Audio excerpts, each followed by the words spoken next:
Well, Governor, let me ask you first, how are you? How are you taking care of yourself? I'm doing pretty well, thanks. Got good support here in the office, and family and friends keeping in touch by telephone, sometimes FaceTime. I get to see pictures of the grandkids, the grandgirls in Portland on Facebook and Facebook messages and whatnot. I've been getting a good night's sleep pretty much every night. Taking care of myself. Can't go to the gym right now, but I'm trying to work out a little bit at home. What has been, I mean, there are many challenges from this. What are the things at the top of the list that you've had to sort of reinvent and the way you do business?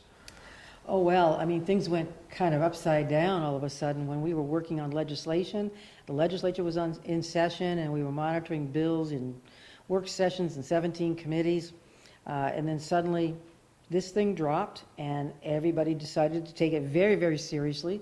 And we became singularly focused on combating and mitigating the coronavirus epidemic. So within days and recent weeks, we spent last weekend working on a special budget. You know, we had the revenue forecast in February that was a very happy forecast, that forecast additional revenues of more than $70 million. We obviously pared that right back and looked at the supplemental budget, spent all weekend last weekend, our administration with the Republicans and Democrats on the Appropriations Committee, paring that back substantially and just focusing the new budget requests on the coronavirus and avoiding and mitigating the spread of that virus. And then developing emergency legislation over the last few days with the legislature on Tuesday, getting that through an emergency package to deal with unemployment, small consumer loans, and all these kinds of things. Again, focused singularly on the coronavirus.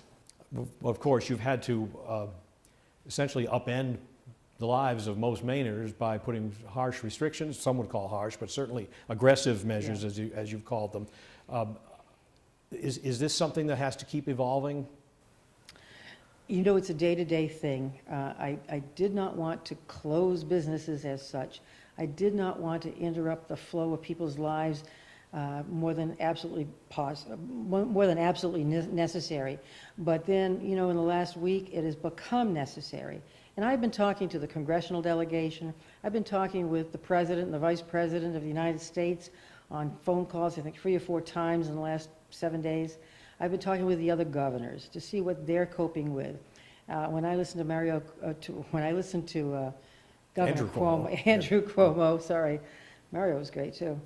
When I listened to Governor Cuomo and Governor Inslee in Washington State and Governor Newsom in California, and understanding what they're dealing with, you know, we're trying to prevent that kind of spread coming here, and that's why we took fairly aggressive measures in the last 5 days to close restaurants and bars, to close St. Patrick's Day festivities, to order no public gatherings, no gatherings of more than 10 people. That's pretty disruptive to people's lives, to the lives of families and small businesses across Maine. But those are very necessary steps. As this goes on, do you anticipate you may have to do more than you've already done, as these larger states have said, the shelter in place, that kind of thing? Yeah, I can't speculate. Right now, I think Maine people are conforming to the guidance of the CDC and to the executive orders that I've put out regarding congregating more than 10 people. That's difficult. You know, people like to have dinner parties, people like to have birthday parties and the like. And now we're telling them, don't do it. You know, if you have a couple people over for dinner, keep your space. Try to keep 6 feet away from each other. Not an easy thing. And staying away from restaurants and bars, it's got to happen. It's got to happen. Does the state have a say in making sure, for example, supply chains keep going, that supermarkets get their deliveries, that kind of thing? Does the state have a role in that? We're coordinating with the business community and with suppliers to make sure we have a constant flow of essential produce and groceries, toilet paper, among other things. But more urgently, we're making sure that we have a supply of PPEs, personal protective equipment, swabs and reagents and testing equipment. That has been the purpose of my several conference calls with the President of the United States and the Vice President and the other governors. And are they coming through in a way you think is appropriate? Day by day, I'm hoping the president will take his authority seriously under the Defense Production Act to order the manufacturing of more ventilators, and personal protective equipment, that kind of gear, swabs, and the like. But it hasn't happened yet. As of this moment, he has not ordered that, correct. We are getting additional supplies today. It's a day-by-day thing. You mentioned working with the congressional delegation. There have been, of course, a lot of questions about whether Bath Iron Works, given the nature of their work and the number of people who work there, should be temporarily closed. What's the status of that? Spoke to the congressional delegation about that very issue yesterday. We're urging the Department of Defense to take appropriate measures. You know, the Department of Defense can expand contract deadlines. It could suspend certain deadlines and contract requirements.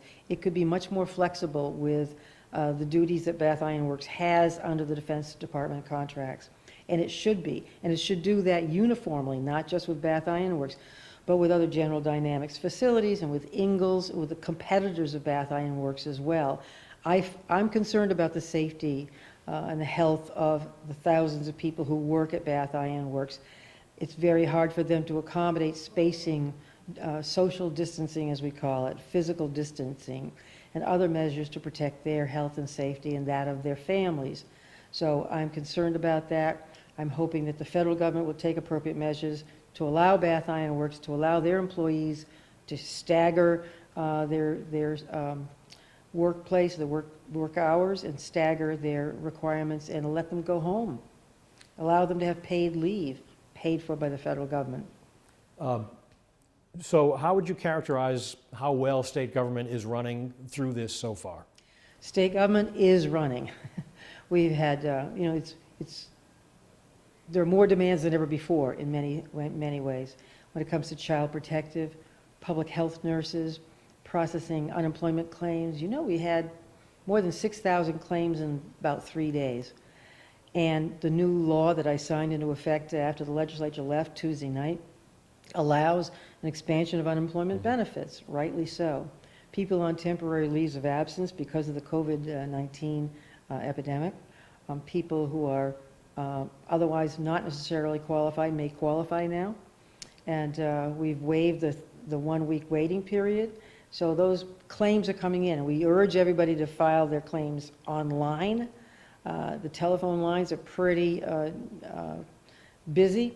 And there are only, I think, 14 people handling those calls and those claims. So we're redistributing the staff to accommodate those claims. So that's an example of how state government is responding. Finally, I think there must be some concerns, there would have to be in any leader's mind, about how economically and socially sustainable this model is, if you will. What are your thoughts about that?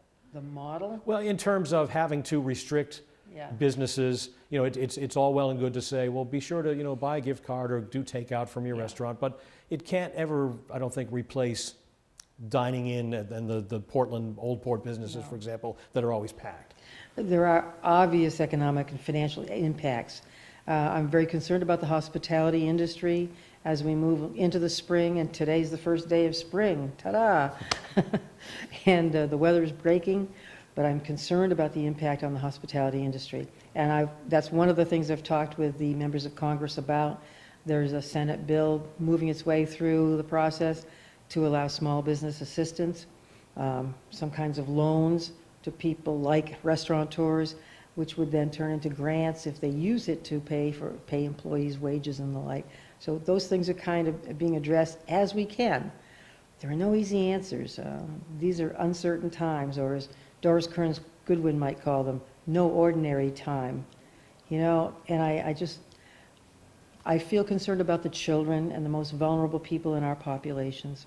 I feel concerned about the seniors with underlying health conditions and people facing homelessness. Concerned about people, everyone who's concerned about getting the next paycheck or how to pay for the next bag of groceries. Just to say that we share those concerns and you're not alone. We're in it for the long haul. We're in it together.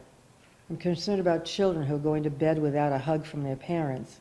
And I think their anxiety is one of the focuses of our efforts as a community.